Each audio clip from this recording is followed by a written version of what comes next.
Rompe el miedo. Ahí tenían a Danilo Maldonado, el sexto. Es uno de esos jóvenes, esos 15 jóvenes cubanos que en ese intercambio histórico, ¿no? Insólito además, están aquí en Miami-Dade estudiando.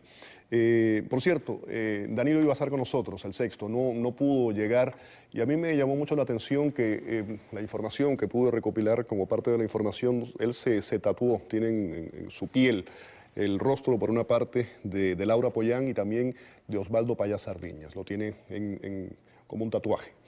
Tengo además de eso aquí conmigo a Soandri del Río. Él es miembro del grupo Hermanos de Causa, presidente del Festival de Hip Hop Puños Arriba. ¿Qué tal, Soandri? ¿Cómo estás? Bienvenido. Gracias por haberme invitado al programa. Y también las buenas noches a Andrés Alburquerque, analista político, que va a participar de esta charla análisis que vamos a hacer de esta visita. Comienzo contigo, Soandri. ¿Cómo te sientes aquí? ¿Qué vienes a estudiar? ¿Cómo te eligen? ¿Cómo es que llegas aquí a Miami-Dade? Bueno, yo tengo ya una cierta conexión aquí con Miami. No es la primera vez que estoy aquí. La vez anterior vine a hacer unos shows y eso. Y en el 2010 yo primero vine a los Estados Unidos a través de un proyecto que se llama Queloide, que fue en Pensilvania también, donde hice un show por allá. Y fui invitado especial a una exposición que hicieron varios artistas cubanos y eso. Para esta ocasión, o sea, me llaman y me informan. Cuando dices me llaman, ¿quién me llama? Personas que tenían que ver con este proyecto de las universidades y toda esa serie de cosas. Yo creo que en algún momento, cuando yo estuve aquí la vez anterior, oí hablar de eso, ¿no? Yeah. Pero son cosas que uno las oye y como te entra por aquí, te sale por aquí, porque sabes que la situación ha estado bien difícil entre estos dos países. Y entonces finalmente me llaman y me dicen que el proyecto se aprobó, que iba a ser y que todo eso. Entonces empieza todo el tramitaje. Ahí en la embajada fui conociendo a cada una de las personas que fueron seleccionadas para este proyecto. Y hoy fue nuestro primer día de clases y entonces nada, que me siento cansado pero bien feliz. Cansado en el sentido de que es la llegada. Tuvimos problemas. Cuéntame, el cambio tiene que haber sido grande. ¿Cómo te sientes en un aula aquí en Miami-Dade, donde hay profesores, no sé si lo has experimentado ya o no, pero lo vas a experimentar, que tienen ideologías diferentes y que pueden decir lo que quieran sin que nadie les vaya a hacer así?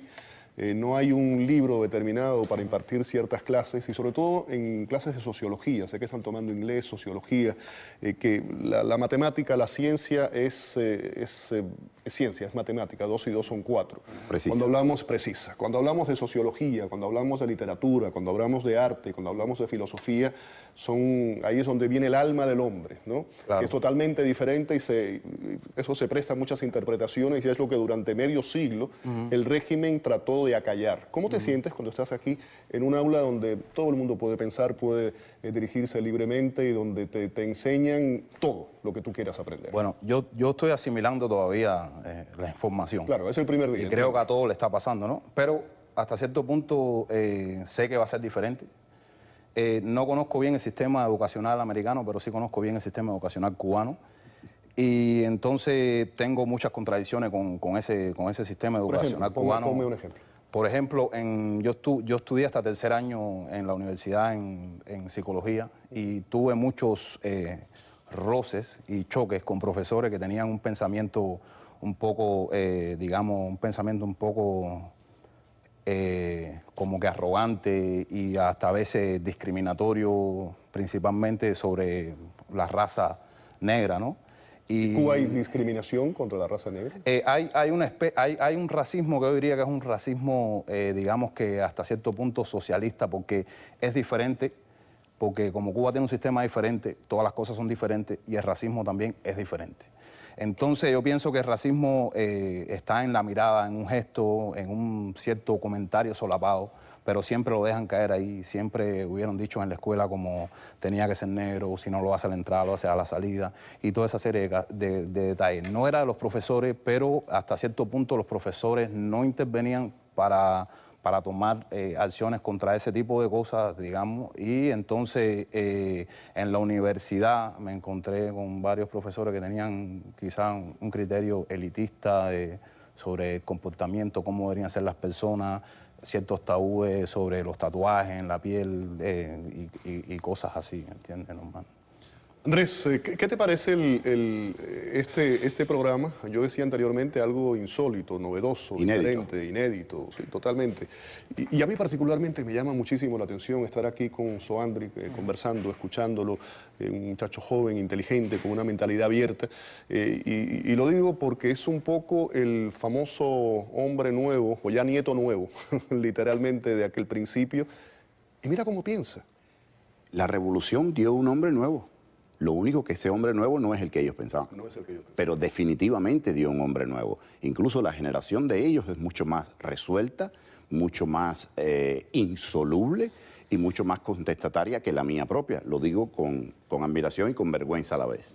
Yo pienso que el caso, sí, como decías, es inédito, es interesante, es la primera vez que esto ocurre y yo puedo hablar solo como cubanoamericano, como habitante de Miami, porque no conozco los pormenores de esta situación, pero como yo lo percibo como ciudadano de aquí, es que yo pienso que vale la pena probar todas las vías posibles para ayudar no solamente a una causa o que todo tenga que ser ideológico, sino ayudar también a la población cubana. Antes, los estudiantes iban en cientos de miles a la ex Unión Soviética a estudiar. Si antes iban a la ex Unión Soviética, ¿por qué no pueden ir hoy a otra potencia? No le veo nada. Los cubanos están acostumbrados a ir a estudiar fuera. No tiene nada de nuevo en realidad como concepto, solo ha cambiado el país. Soandri, después quiero hablar un poco sobre el rap y quiero saber un poco más qué piensas sobre una serie de temas. Pero posiblemente hay mucha gente que nos esté viendo ahora, en este momento aquí en Miami, y tengan interrogantes y tengan dudas, por ejemplo. A través de los años se ha hablado del famoso intercambio y el intercambio siempre ha funcionado más de un lado que del otro. Por ejemplo, es imposible que Willy Chirino, que Gloria Estefan, que Paquito de Rivera, que Arturo Sandoval puedan ir con su música y presentarse en Cuba, actuar libremente. De otra forma, aquí ha venido Pablo Milanés, ha venido Silvio Rodríguez, tienen todo el derecho a venir, desde mi punto de vista, pero debería ser de las dos formas. Entonces, tal vez haya mucha gente que se esté preguntando, se esté cuestionando ahora, ¿cómo es que los dejan salir? ¿Realmente este es un grupo auténtico o puede haber dentro de ese grupo de los 15, 1, 2, 3 que haya infiltrado el régimen, como han hecho a través de muchos años? Eso ya me parece una cuestión válida, que la gente se pregunte esto. ¿Qué respondes a eso? Bueno, el tema de la infiltración, eso es una cosa que nunca hay modo de saberlo. Yo creo que también eso es una cosa que se ha generalizado, ¿no? Siempre queda la duda, donde quiera que esté. Así mismo en este set, igual, ¿me entiendes?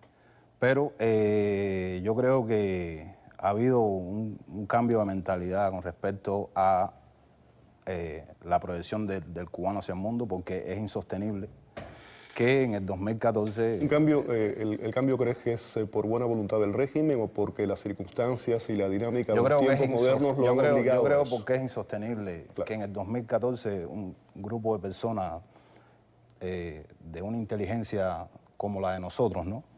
Los cubanos, en el sentido sin discriminar a otras naciones, porque yo considero que el cubano es una persona bien inteligente. Emprendedora, inteligente, trabajadora, sin duda. Es insostenible que a esta altura, en 2014, como está la tecnología, las comunicaciones, digamos, la locomoción en el mundo, ¿no? Es insostenible que no se pueda salir de Cuba. ¿Por qué? ¿Qué razón? O sea, yo creo que ese es un argumento insostenible, que ya tienen que empezar a suceder cosas como esta, que la gente tiene que moverse, que la gente tiene que ser, además que es una condición inherente del ser humano, ¿sabe? Conocer otras culturas, conocer otros pueblos, conocer otra forma de pensamiento. Hoy hace un año que entró en vigor la ley de no tener que usar la tarjeta blanca. Es simbólico, la vida está llena de simbologismos, que ellos estén aquí precisamente cuando hace un año de que esta tristemente célebre tarjeta blanca dejó de existir. Sobre el punto que decías antes, yo quería anotarte una cosa. ¿Cuál de ellos? Sobre la posibilidad de un espía. Estados Unidos estaba lleno de espías soviéticos a finales de los 80 y el muro se cayó igual. Los espías pueden ayudar hasta un punto. Los espías no pueden cambiar la realidad. Entonces, el espionaje vale hasta cierto punto, pero el espionaje no cambia un régimen político. El espionaje ayuda cuando hay una base sólida. Cuando aquello se desmorona, las columnas se caen y se fracturan, no sabemos cuándo cambiará, pero se sabe que está en franca retirada. Un espía más o menos no cambia nada. Y yo pienso siempre que ganaremos definitivamente la batalla contra Castro el día que no nos ahogue la duda. Y las conspiraciones. Y las conspiraciones. Y las conspiraciones. Vamos a una pausa. Vamos a regresar con el tema. Volvemos.